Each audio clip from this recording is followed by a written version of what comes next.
So legislatively, there were two big bills or amendments to a bill related to Tier 2, House Amendment 1 and House Amendment 2 to Senate Bill 1937. And these were filed by Representative Leader Jay Hoffman in the House. And they were the result of conversations that Leader Hoffman had with members of the We Are One coalition. And so this is very similar to legislation that we've seen filed in the past by the We Are One coalition.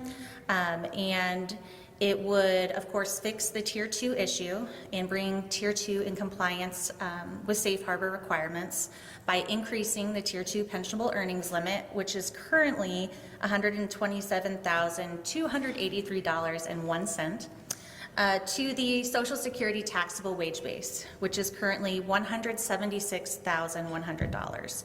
So there's a pretty big gap between those two numbers. This legislation would remedy that gap. It would also change the final average salary period, which is the period that we use to calculate benefits.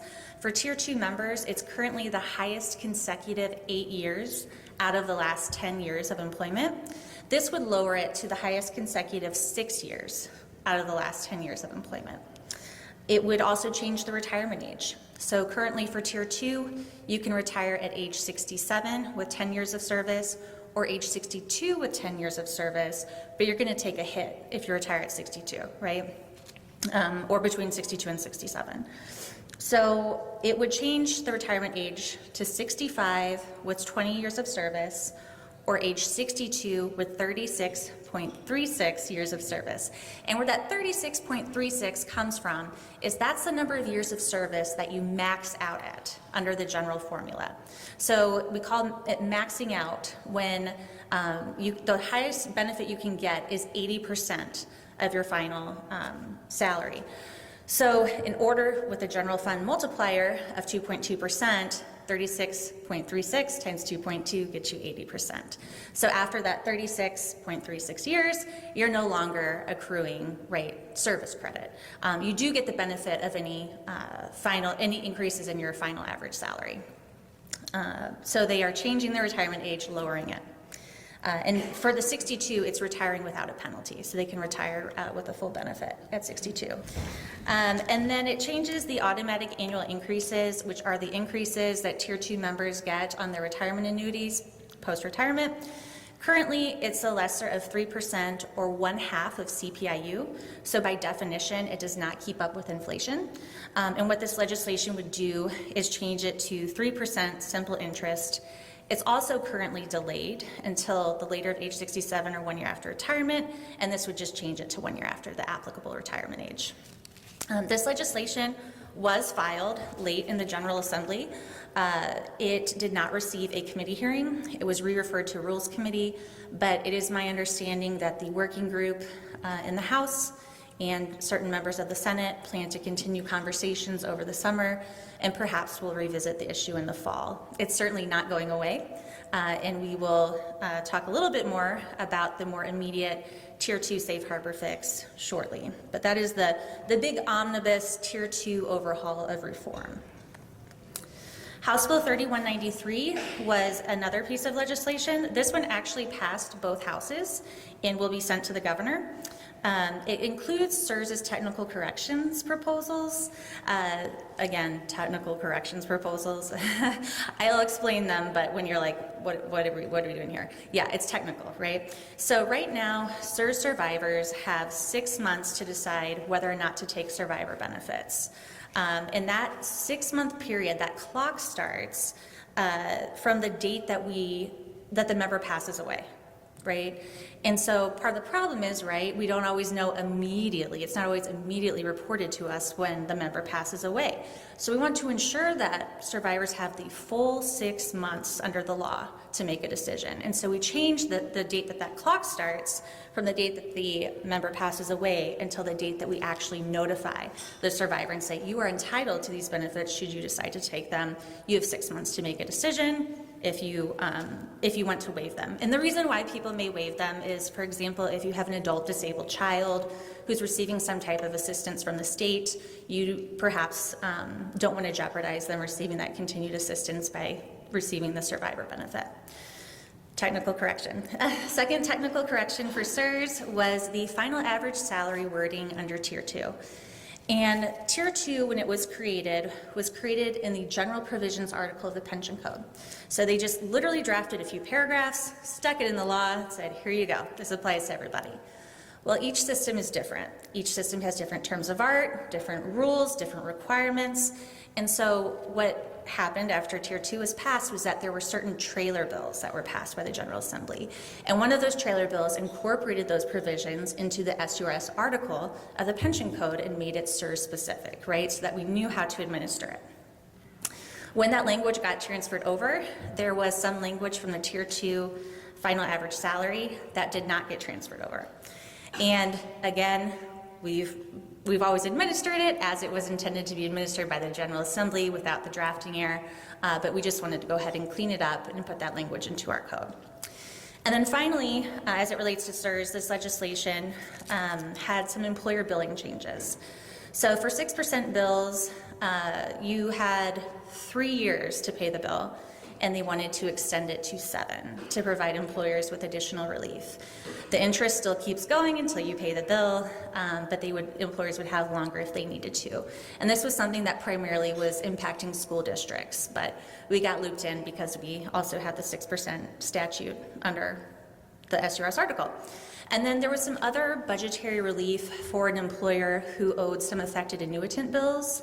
As you know, affected annuitant bills, if you go back to work with a SURS covered employer in a position where you earn at least 40% of your highest earnings prior to retirement, the employer is responsible for paying your retirement annuity to SURS. And the reason for that was, the retirement system loses employee contributions, right? If you're retired, you're not making contributions to the system.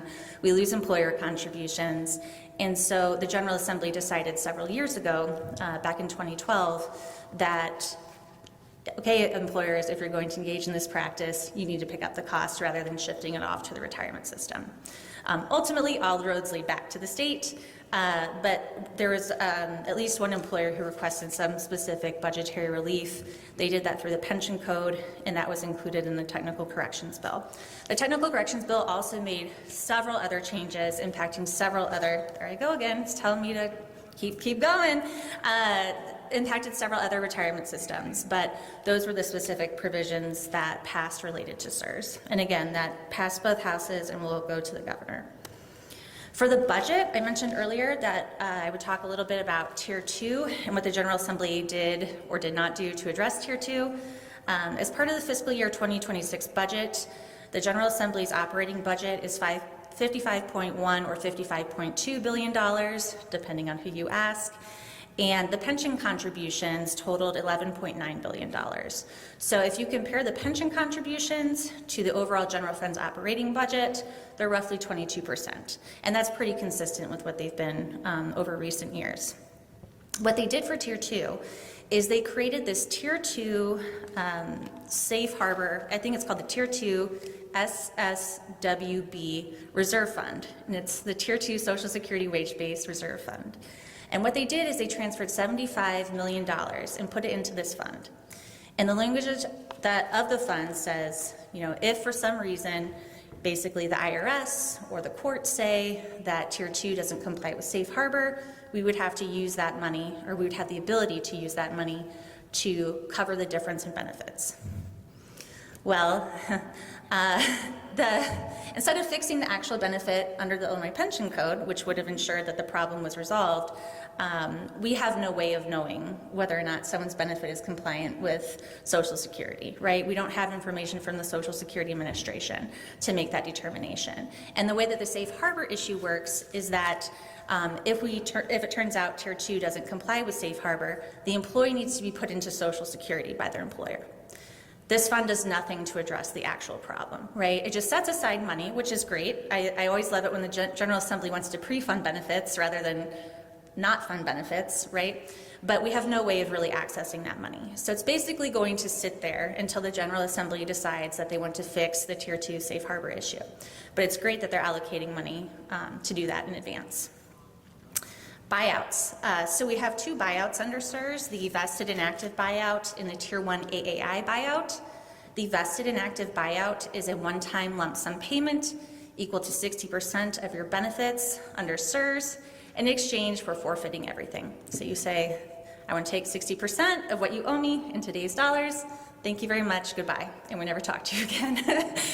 And then there's a Tier 1 AAI buyout, which is basically you agree to accept 70% of the present value of the difference between your Tier 1 AAI, which is 3% compounded, beginning the January after retirement, or a reduced and delayed automatic annual increase, which is 1.5% non-compounded, and it would be delayed for 5 years.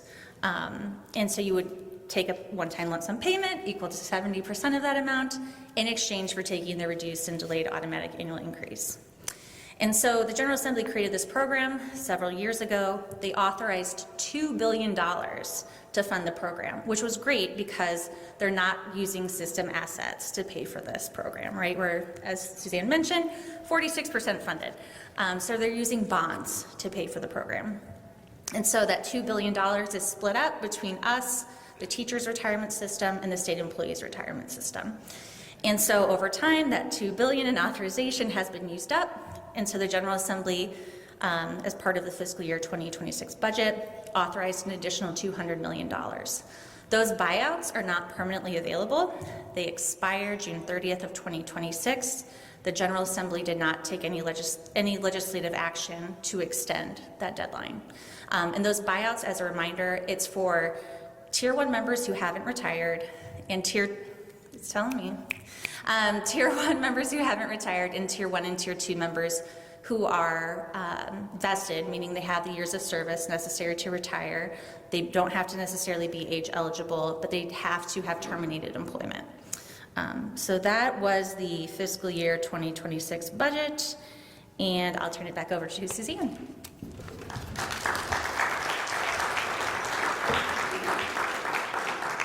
Thank you, Kristen. Just a couple notes on a couple things Kristen said. The buyouts. I'm sure most of you that are retired very much value your monthly benefit. And so those buyouts are good for some people, very bad for other people. So we make sure that we are educating our members before they take a buyout. And we have a feature online where they can go online and calculate their buyout and compare it to what they would receive in a monthly benefit, what they give up if they take it, and all things like that. Because while it is a program that can help with state funding a little bit, we really want to make sure our members know what they're doing if they're relinquishing their monthly benefit for life. So, and then the other note is when we hear about benefit changes that are pending in the legislature, sometimes we're asked what's our position, things like that, and sometimes our board does take a position, but generally speaking, our overall message is they need to be funded.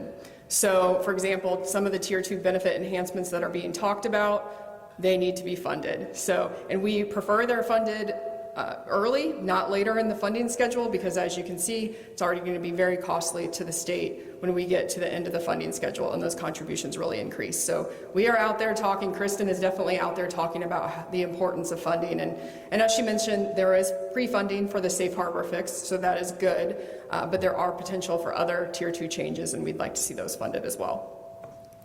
Before I wrap up today, I just wanted to mention a couple of things we're working on at SURS. We have a lot going on, so this is by no means all of it, but just a couple of things that may be of interest to you.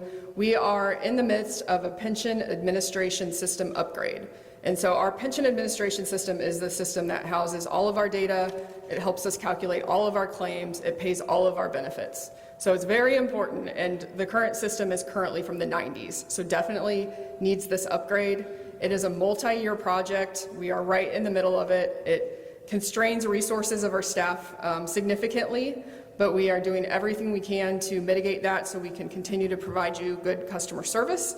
At times, there may be a little bit of delays that we wouldn't normally see, and we're doing everything we can to reduce those. But once we do implement this, there should be a lot of efficiency in our processing, which will help us process claims faster, take calls faster, things like that. And we'll also have a lot more self-service tools online for our members and for our retirees. So you can do a lot more at your fingertips when you log into our member portal, which has been in need of an upgrade for quite a while. So this is still a couple years off. I mention it now because we are in the midst of it, and our staff is sharing their time between this and calculating claims and paying benefits.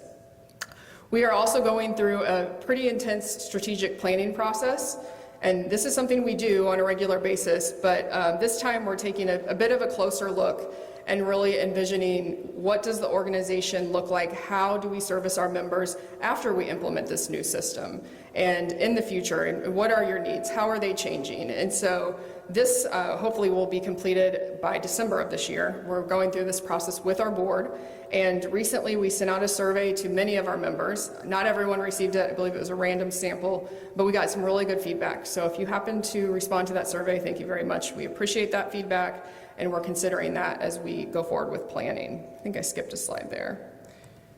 I just wanted to give a look at some of the educational opportunities we have available. Most of these listed here, these are upcoming and they are for our active members. But there are options available for members at all stages of their career. You can just go to our website, or there's a QR code there too, to see what's coming up. And we do occasionally also have educational opportunities that would be of interest to annuitants. For example, we do a biannual stakeholder meeting. So twice a year, we'll do something very similar to this, where you will hear from me, Kristen, and also from our Chief Investment Officer. And that is a virtual seminar. The next one will be in the fall. So feel free to check out our educational page to see what opportunities may be of interest to you or others you know. And then, since most of you are retirees, I wanted to highlight a portion of our website that can be helpful to you. So if you visited our website, there is a retiree tab across the top. You just click on that to get to this post-retirement page. There's a lot of information here. One place where we find we are directing members often is in that bottom, I think, left-hand corner where it says Life Events. If you're going through any kind of change where you're moving, getting married, getting divorced, have a death in the family, things like this, you can click on that applicable life event and it will walk you through the different things you need to do and what you need to know about that. So that is a great first stop before you pick up the phone to call our call center or anything like that to learn a little bit more about those processes. And with that, that is the conclusion of our presentation, but we are here and available to take any questions you might have. Yes? So I'm tier 2. I started a year after 2011. A lot of the people that I work with, the questions we have is, okay, so tier 1 was created. Why was it even? Why did it not stay tier 1 for everybody? Why was tier 2 created, essentially? Yeah, tier 2 created because the safe harbor issue, yeah. Yes. Yeah, safe harbor. That's not a solution, and if it wasn't for President Biden actually that did away with the Social Security issue, it would even be worse. So is there not a quicker fix if we say, listen, everybody's going to be tier 1 now, we'll figure it out? That would be a quick fix, but the primary driver of tier 2 was funding, right? We have a very high unfunded liability. We're 46% funded, as are other systems in our situation as well. TRS is very close to us as far as their funding status. So tier 1 benefits are generous. They are good benefits, especially the automatic annual increase. It's a fantastic benefit that is constitutionally protected. So the legislature could not change tier 1. Well, they went down that road and that got overturned.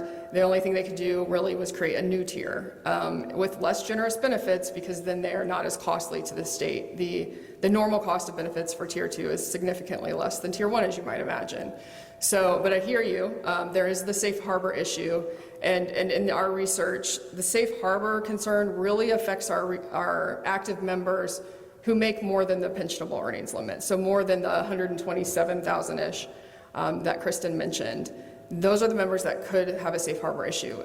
The members that make under that, they're not in jeopardy of failing safe harbor tests, but of course our employers and our members would like to see changes to tier 2 for recruiting, for retention, and things like that. And those are some of the things that are being talked about in the General Assembly. And like I said, our big thing is we're not necessarily going to oppose a benefit change, but please fund them so we can make sure we don't increase our unfunded liability and the money's there to pay you in the future. So the short answer is it was a funding issue. And if they switched back to tier 1 right now, that would significantly increase the liabilities of the system. You're welcome. Yes. At the very beginning of your talk, you had assets and liabilities. Could you break it down a little bit? Is that a typical discrepancy? I'm sorry, I didn't hear this. The assets liability. Oh, the assets and liabilities, just explain that a little bit more. Let's see if I can get back to that slide. And is that typical, that kind of figure? These numbers, oops, I think I passed it. Yeah, the 24.3 billion in assets, I mean, that is the money that we actually have in our trust to invest and to pay benefits out of. So that's what our investment team is working with. But in order to pay benefits over time to all of the members that we know we have in our system, we will need 52.8 billion. So if you subtract the 24.3 from the 52.8, we essentially have $28.5 billion unaccounted for or unfunded. So that's why we're only 46% funded. Now, even though we are not fully funded, because we have the 24.3 billion on file, and because those are investments that over time do grow, we are not in jeopardy of running out of money anytime in the near future at all to pay benefits to our members. But it's important that we continue to get contributions and have positive investment returns to make sure that years down the road, there isn't any kind of issue with that. But essentially that's what it is. The 24.3 is what we invest, what we pay benefits from, and the 28.5 is what we need but don't currently have. You're welcome. Yes? Could you review again how we're going to get to be fully funded? Sure. So this chart is the funding schedule, and this is in statute. The legislature passed in the 90s, I think, this funding schedule to bring all of the state systems to 90% funding by fiscal year 2045. So when we certify a contribution each year, it is the amount our actuaries are determined is needed to get us to that 90% level by 2045. So if they stick with this schedule, really we're in good standing because 90% is a good amount to be able to pay benefits. Our actuaries and our system would love to see them work towards a funding schedule of 100% funding.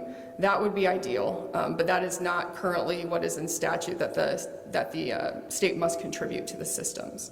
But this is the current schedule we are on. The legislature could change it if they change statute, but this is the path we're on. So is this just like a modification of the ramp? This is the current funding ramp. Is there any discussion of this business of, what do you call it, Reamortization? re-amortization? Yes, yeah, Kristen can speak to that better than I can, but If you want me to. sure.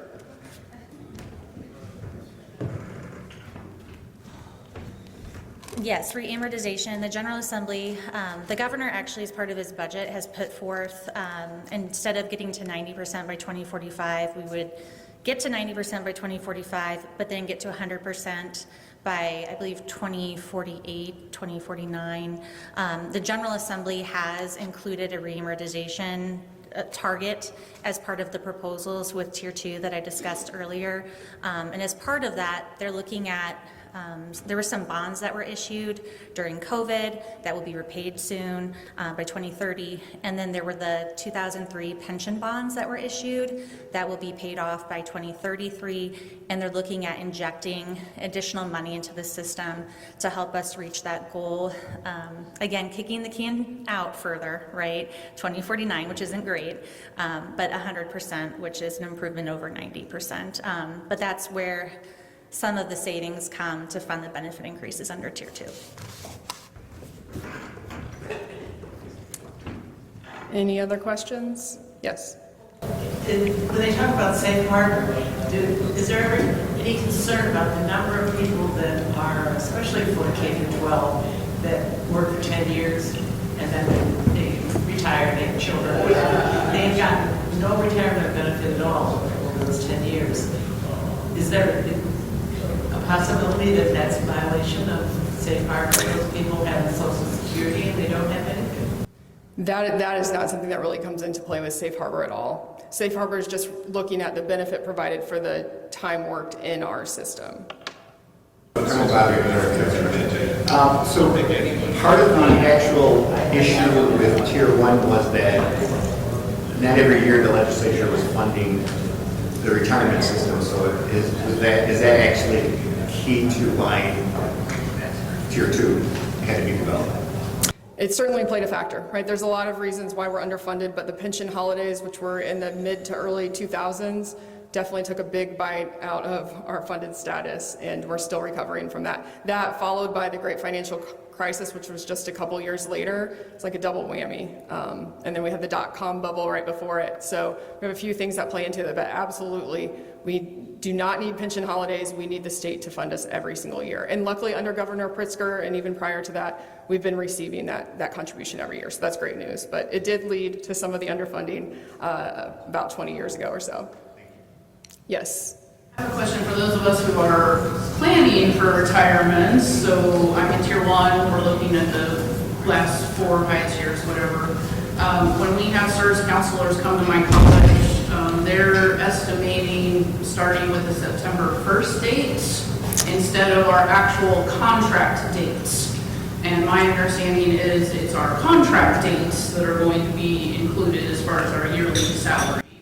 Yes. Yeah, so if your contract, make sure I'm understanding. So if your contract starts on August 15th, for example, instead of September 1, yes, we'll make sure we use that full year in your actual calculation. But the way our system is set up, we're on a September through August 31 academic year. So by default, if you do estimates or anything like that, it's going to use that year until we get the final information from your employer. The discrepancy is usually very small because your earnings are still being included. They're just maybe in a different year. And that's something the counselor can work through with you if you're concerned that there might be a big discrepancy. But you are correct that the system will automatically look at September through August until we get the final information. Do you make sure your counselors all know that? Because I have argued with them every year about that. And they keep telling me, no, your final is based on September 1st through August 31st. So some of them don't seem to be aware of how it's actually going to work. I will definitely take that feedback back. Thank you. Yes. Please go back to your previous slide that was asset $24 billion.